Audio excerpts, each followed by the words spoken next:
At the core of plant biology and other sciences lies a problem-solving approach called the scientific method. Scientific method is used in all sciences, including chemistry, physics, geology, and psychology.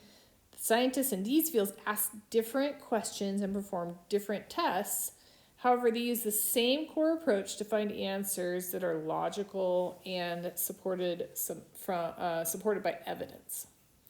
So today we're going to build some intuition for the scientific method by applying its steps to a practical problem from everyday life. So first step, let's suppose that you get 2 slices of bread, you put them in the toaster, and you press the button. However, your bread does not toast. So this is what we're going to call your observation. The toaster won't toast. So from that observation, we then ask a question. Why didn't my bread get toasted? Next, we propose a hypothesis. A hypothesis is a potential answer to the question, one that can somehow be tested. For example, our hypothesis in this case would be that the toast didn't toast because the electrical outlet is broken. This hypothesis is not necessarily the right explanation. Instead, it's a possible explanation that we can test to see if it's likely correct, or to see if we need to make a new hypothesis. Hypothesis must, however, be testable and falsifiable in order to be valid. For example, the earth is beautiful is not a good hypothesis because there is no experiment that would test a statement and show it to be false. However, people find the earth to be beautiful is falsifiable because you could conduct an experiment in which you ask many people from different walks of life whether they thought the earth was beautiful. Notice that how we phrase a hypothesis can have a big impact on whether it's valid or not. Okay, the question is often asked, what's the difference between a theory and a hypothesis? This question comes a lot, particularly in reference to Darwin's theory of evolution.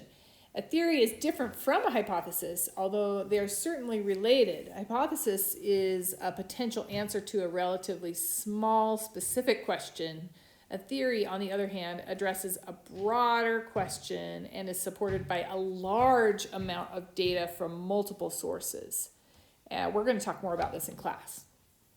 So after we have our hypothesis defined, then we make predictions. A prediction is an outcome we'd expect to see if the hypothesis is correct. In this case, we might predict that the electrical outlet is broken and then plugging in the toaster into a different outlet should fix the problem. Next, we test the hypotheses. We test the predictions. So to test the hypotheses, we need to make an observation or perform an experiment associated with the prediction. For instance, in this case, we would plug in the toaster into a different outlet to see if it toasts. So finally, the last step of the scientific method is to reflect on our results and use them to guide our next steps. If the hypothesis was supported, we might do additional tests to confirm it or revise it to be more specific. For instance, we might investigate why the outlet is broken. If the hypothesis was not supported, we'd come up with a new hypothesis. For instance, the next hypothesis might be that there's a broken wire in the toaster. In most cases, the scientific method is iterative. In other words, it's a cycle rather than being a straight line. The result of one go-around becomes feedback that improves the next round of question asking.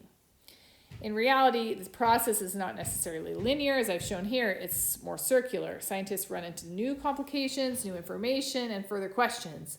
All of these things lead to innovation and reformulation of hypotheses. We're going to talk more about that in class. And here is all of that put together. It's a little small, but you can see this as a conceptual model.